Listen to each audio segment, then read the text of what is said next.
कई बार लोग नाराज हो जाते हैं, हमको मंच पर स्थान नहीं मिला। रंगमंच पर जाओ, ये दुनिया ही रंगमंच है। यहां जो तुमको किरदार मिला है उसको निभा के दिखाओ, परमात्मा प्रसन्न हो जाएगा। तुम्हें किसी की माँ हो, किसी के पिता हो, किसी की मौसी हो, किसी की बुआ हो, किसी की पत्नी हो, किसी की पुत्री हो, किसी के लिए सहधर्मिणी हो, इतने रंगमंच पर तुमको रोल मिले हुए हैं। इस रोल को अच्छे से निभाओ तो परमात्मा भी ऊपर थिरकेगा कि मैंने इसको मनुष्य बना के गलती नहीं की, इसने अपने सारे रोल पूरा कर दिए, ये तो सुपर स्टार है। फ्लॉप हीरो हीरोइन मत बनो इस दुनिया में आके। राहुल राय की तरह एक आशिकी पिक्चर दिया, उसके बाद गायब हो गया बेचारा। तुम्हारी भी हालत वही है, अच्छी फिल्में दिया करो और जब तक जियो तब तक सुपरस्टार रहो, सुपरहिट रहो। तुम्हारे बेटे और बेटी तुम्हारे फोटो अपने कमरे में लगाएं और उनसे कोई पूछे कि तुम्हारा सुपरस्टार कौन, तुम्हारे लिए सबसे अच्छी नायिका कौन, तो वो गर्व से कह सके मेरे पिता मेरे लिए सुपरस्टार हैं और मेरी मां ही मेरे लिए नायिका हैं। उस दिन भारत गौरव से सर को ऊंचा करके चल सकेगा। क्या ऐसे हैं तुम्हारे घरों में? नहीं है। यही दुख का विषय है मेरी मां, और मैं यही बताने आया हूं और यही कहने आया हूं।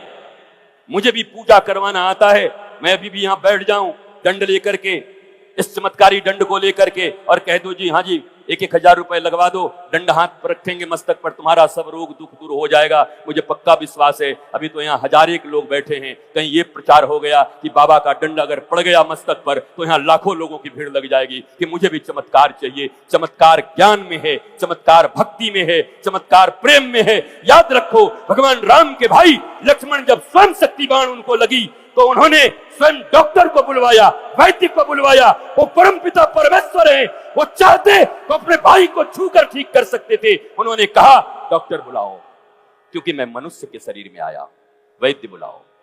तो रावण का वैद्य बुलाया गया, सुसेन वैद्य। वैद्य ने कहा अगर सुबह से पहले 3 घंटे में रेमडेसिविर नहीं मिला तो पेशेंट बचेगा नहीं। अर्थात सुबह से पहले, सूर्योदय से पहले अगर वो औषधि नहीं आई तो लक्ष्मण जी का बचना मुश्किल होगा। तो हनुमान जी ने कहा आप मुझे आशीर्वाद दीजिए, आपके आशीर्वाद से जो भी दवाई जहां भी मिले, अमेरिका में भी होगा तो मैं उठा के ले आऊंगा, बस आशीर्वाद दे दो। और वो औषधि आती है, उस औषधि का लक्ष्मण जी सेवन करते हैं, तब स्वस्थ होते हैं। भगवान इस धराधाम पर जब भी आते हैं, मनुष्य के रूप में आते हैं, मनुष्य के कर्तव्यों का बोध कराने आते हैं। वो चमत्कार दिखाने नहीं आते, चमत्कार दिखा करके राष्ट्र को बर्बाद करने नहीं आते, वो ज्ञानी बनाने आते हैं। ज्ञान ही सबसे बड़ा चमत्कार है, भक्ति सबसे बड़ा चमत्कार है। जीवन में ज्ञान हो, भक्ति हो, knowledge, the real knowledge, nothing else. Go for real knowledge. और वो कहां मिलेगा? द्रोणाचार्य के पास तो नहीं मिलेगा, वो भी किसी सदगुरु के पास से मिलेगा। The living master, the living ideal. इस युग के जो लिविंग आइडियल हो, जो उस पौराणिक धर्म शास्त्र को भी जानते हैं और आज के जमाने की बातें भी जानते हैं। आज भगवान श्री कृष्ण अगर आ जाएं और महाभारत का युद्ध फिर छिड़ जाए तो मुझे पक्का पता है वो रथ से युद्ध नहीं करेंगे, बल्कि कहेंगे अर्जुन राफेल ला, राफेल से चलेंगे। हंसते क्यों? उनके भीतर सत्य वही होगा, धृति वही होगी, क्षमा वही होगा, शौर्य वही होगा। सदैश्वर्य संपन्नशाली ईश्वर होंगे, भगवान होंगे। पर इस युग के अनुसार जो चीज जरूरी होगी, और मुझे पक्का पता है भगवान के हाथ में भी एक मोबाइल होगा, क्योंकि सूचनाएं पहुंचानी है जगह जगह तक। तब एक संजय था, अब तो सब संजय बन चुके। लाइव हर जगह हो रहा है। एक संजय इतना विद्वान था और अभी तो संजयों की भरमार लगी है, जिसको देखो वही लाइव देख रहा है संजय। फिर भी भारत की ये हालत। जिस रामचरितमानस में ये लिखा हुआ था, प्रातः काल उठ के रघुनाथा, मातु पिता गुरु ना वही माथा। स्वयं रघुनंदन प्रातः काल उठ करके अपने माता जी को दंडवत प्रणाम करते, पिताजी को दंडवत प्रणाम करते और गुरु को दंडवत प्रणाम करते। पंजाब की धरती पर बैठे हो, मंदिर में बैठे हो, झूठ मत बोलना। हाथ उठा करके बताओ किनके घरों में उनके बच्चे खड़े होकर के सुबह सुबह प्रातः उनको दंडवत प्रणाम करते हैं, पिता को दंडवत करते हैं और फिर गुरु को दंडवत करते हैं। पूरी भीड़ में सिर्फ 2 लोगों ने हाथ उठाया, बाकियों की हालत ऐसी क्यों? तुम इतने रामचरितमानस की कथाएं सुन लिए, हमने तो बहुत कथा सुना है जी, हमने तो उनकी कथा सुनी है, हम तो 55 कथा सुन के आए, हम तो वो वाला कथा सुन रहे हैं, हमने तो 1 करोड़ दे के बुलाया था वो कथा सुना है, हम तो 5 करोड़ वाली कथा सुन रहे हैं और बेटा बेटी लात मार रहे हैं। राम कथा सुन रहे हैं आप? राम जी ने स्वयं रात काल उठ के रघुनाथा मातु पितु गुरु नावहि माथा, काई को रामायण सुन रहे हो जब तुम्हारा औलाद तुमको प्रणाम नहीं कर रहा, दंडवत नहीं कर रहा? किस बात के लिए रामायण सुनने जा रहे हो? जो राम जी कर रहे हैं वो भी तुम नहीं कर पा रहे हो। आज की हालत क्या है? प्रातः काल उठ के अनाथा मोबाइल में मार रही माथा। प्रातः काल उठ रहा है, माता पिता गुरु गायब और मोबाइल में माथा मार रहा है। ये हमारी संतान है और हम कह रहे हैं हम रामायण सुन रहे हैं। कई बात को सुन रहे हो? कोई कहे हम दिन रात पढ़ रहे हैं और फेल हो रहे हैं। कई बात को पढ़ रहे हैं भैया तू? बोला हम केमिस्ट्री में दिन रात पढ़ रहे हैं। बोला नंबर कितना है? बोला 5 नंबर आया। बोले हमारे पास आ जा, फिर हम पढ़ा दें तुमको केमिस्ट्री फिजिक्स पढ़ा दें। हाँ मैथमेटिक्स में भूल गया था, मैं मैथमेटिक्स में भी ऑनर्स हूं, वो भी तुमको पढ़ा सकता हूं। तो जब तुम पढ़ते हो तो तुम्हें पास भी होना चाहिए, नंबर भी ऑब्टेन होने चाहिए। तुम रामचरितमानस की कथाएं सुनते हो, हनुमान जी का दर्शन करते हो, मंदिरों में आते हो, संस्कार क्यों नहीं है? पवन जी आए थे, हमारी इनकी चर्चा हो रही थी और हम लोगों ने एक विचार बनाया कि मंदिर केवल दर्शन का स्थान न हो, क्योंकि शास्त्र कहता है प्रसादस्तु प्रसन्नता। जब मंदिर में जाएं तो वहां से प्रसन्नता प्राप्त करके प्रसाद के रूप में लेकर के आए। मंदिर केवल दर्शन का जगह न हो, बल्कि कोई श्रेष्ठ विद्वान बैठे रहें। और जब भी तुम मंदिर आओ तो दर्शन के साथ साथ अपने बच्चों को लेकर के 20, 25, 30 मिनट उन संत के पास बैठ करके भारतीय धर्म को सीख करके जाओ, ताकि तुम्हारे घरों में आनंद, आह्लाद और मस्ती छा जाए। ये काम मंदिरों में होना चाहिए। अब भारत में ऐसे मंदिरों की जरूरत है। केवल दर्शन करोगे? केवल बड़ी बड़ी इमारतें लगवाओगे? सीखोगे कब? जानोगे कब? सनातन धर्म है बताएगा कौन? भगवान राम है, भगवान राम को पसंद क्या है ये तुम बताओगे या शास्त्र बताएगा? हनुमान जी को क्या पसंद है ये तुम बताओगे या शास्त्र बताएगा? तो शास्त्र तो तुम पढ़ते ही नहीं, सुनते ही नहीं, कह देते हो भी बच्चा है महाराज, जब बड़ा होगा तब धर्म कर्म करेगा। बूढ़े तोते कहीं राम राम बोलते हैं। 5 साल में ध्रुव ने भगवान बुला लिया, तुम क्या 95 साल में भी बुला पाए हो? और खुद जैसे हो वैसे ही अपने बच्चों को बनाना चाहते हो। क्यों नहीं अपने बच्चों को प्रारंभ से ही धर्म की शिक्षा देते हो? क्यों नहीं उनको सनातन संस्कृति की शिक्षा देते हो? क्यों नहीं देते? बस बोझ डाल दिया है। A for apple, B for bat, C for cat, R for red. और उसके बाद निकला, मैं निकला गड्डी लेके। अब मम्मी परेशान, पापा परेशान, बेटा गड्डी लेके निकल गया।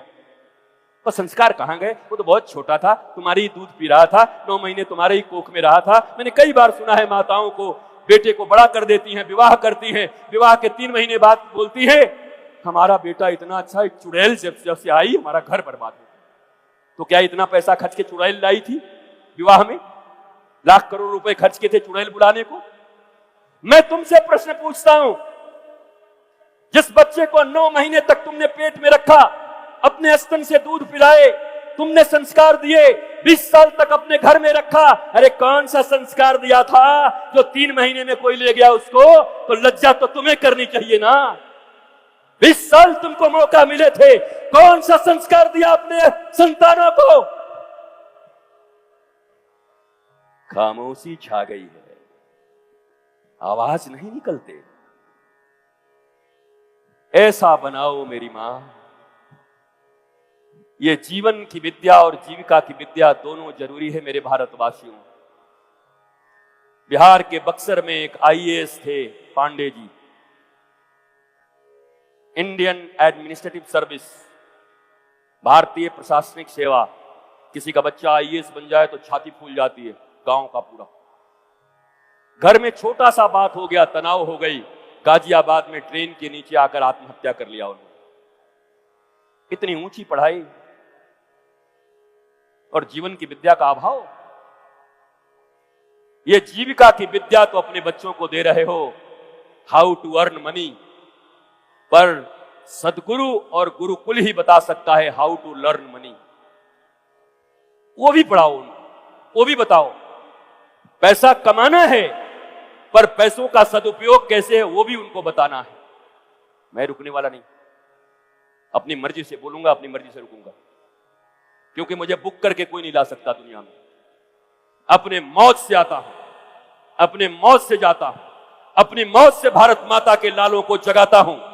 न कोई रिचुअल्स है, न कोई ऐसी चीजें हैं।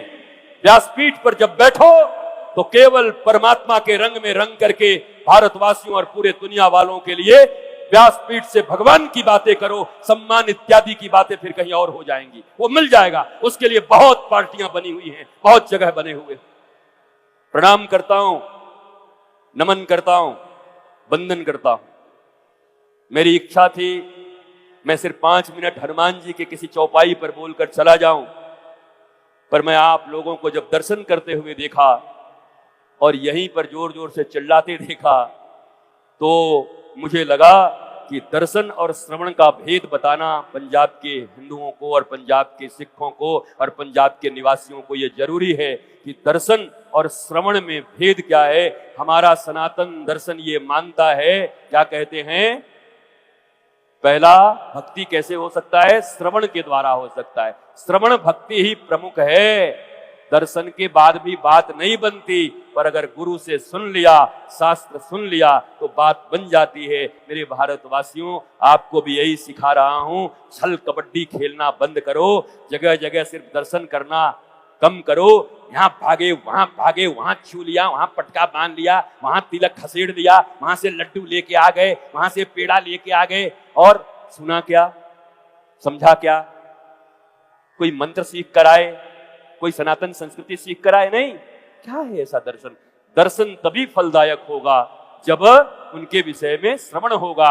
माता सबरी को भगवान कह रहे हैं, प्रथम भगति संतन कर संगा, द्वितीय रति मम कथा प्रसंगा। पहली दर्शन और तुरंत उसके बाद भगवान के कथा में रति, प्रेम नहीं रति। रति प्रेम का भी बड़ा गाढ़ा स्वरूप है। दूध है और उसका खोआ बना दो, तो प्रेम और रति में यही अंतर है। रति प्रथम भक्ति संतन कर संगा, द्वितीय रति मम कथा प्रसंगा, और तीसरी भक्ति जो भगवान राम ने कही है, मेरी न सुनो, राम जी की तो सुनो। क्या कहते हैं, गुरु पद पंकज सेवा, तीसरी भक्ति अमान। गुरु पद पंकज सेवा, पर उसके साथ शर्तें लागू हैं। गुरु की सेवा के साथ शर्त लागू है। जैसे बड़े बड़े बिलबोर्ड पर देखते होगे, फलाना टीवी 795 रुपए में, नीचे छोटा सा स्टार बना के लिखा रहता है 1,32,000 बाद में EMI में दे देना। बताओ, लिखते हैं 700 रुपए में टीवी, आदमी खुश हो जाता है, नीचे लिखते हैं 1 लाख बाद में, धीरे धीरे। वैसे ही भगवान श्री राम ने भी सबरी को कहा कि भक्ति पाने का जो तीसरा उपाय लिख दिया, गुरु पद पंकज सेवा, गुरु के चरणों की सेवा, लेकिन शर्तें लागू। शर्त क्या है, तीसरी भक्ति अमान, जिसके जीवन में अहंकार है, जो गुरु से भी मान और सम्मान चाहता है, जो विद्वानों और ऋषियों से भी मान और सम्मान चाहता है, भगवान राम कहते हैं उसके जीवन में भक्ति तो नहीं मिलेगी, भले ही कुछ और मिल जाए। गुरु पद पंकज सेवा, तीसरी भक्ति अमान। मान मत चाहना, रूठना मत कभी अपने गुरु से, रूठना मत संत से, संत के पास हेकड़ी मत दिखाना, हम जी ये हैं, हमने ये बिल्डिंग बनाया है, हम यहाँ के अधिकारी हैं, हम ये। देखो, तुम जितने भी बड़े हो, तुम्हारे भीतर भगवान की विभूति है। भगवान श्री कृष्ण ने कहा है, कोई भी व्यक्ति इस दुनिया में अगर बड़ा है तो मेरी विभूति है, और संत अगर होगा तो समझता भी होगा ये भगवान की विभूति आ रहे हैं, बताने की क्या जरूरत है, यहां पद क्या बताना है। और याद रखो मेरी अंतिम बात, दुनिया के जितने भी पद हैं वो सब भूतपूर्व हो जाएंगे एक दिन, भूपू लगाना पड़ेगा। हालांकि लोग इतने तेज हैं कि विधायक बड़ा सा लिखते हैं, भूतपूर्व छोटा सा लिखते हैं। हम कहते हैं भूतपूर्व बड़ा लिखो, विधायक हटा दो। तुम्हारी यही पहचान रह गई। दुर्लभो मानुषो देहि देहि नाम क्षणभंगुरः, कहते हैं इस दुनिया में मनुष्य का शरीर सबसे दुर्लभ है। तुम ये नहीं लिखते कि मैं मनुष्य हूं, राम का दास हूं, भूतपूर्व फलाने। चिपक गया क्या तुम्हारे साथ वो पद? चिपकाए घूमोगे? इस दुनिया में सारे पद एक दिन भूतपूर्व हो जाएंगे, पर मीरा, कबीर, तुलसी, ध्रुव, ये जितने भी भक्त हैं वो अभूतपूर्व हैं, कभी भूतपूर्व नहीं हो सकते। इसलिए भक्ति और ज्ञान ही अभूतपूर्व होगा, बाकी सब भूतपूर्व होंगे। मैं मनुष्य हूं, राम का दास हूं, गुरु का दास हूं, ये अभूतपूर्व है, बाकी सब भूतपूर्व हो जाएगा।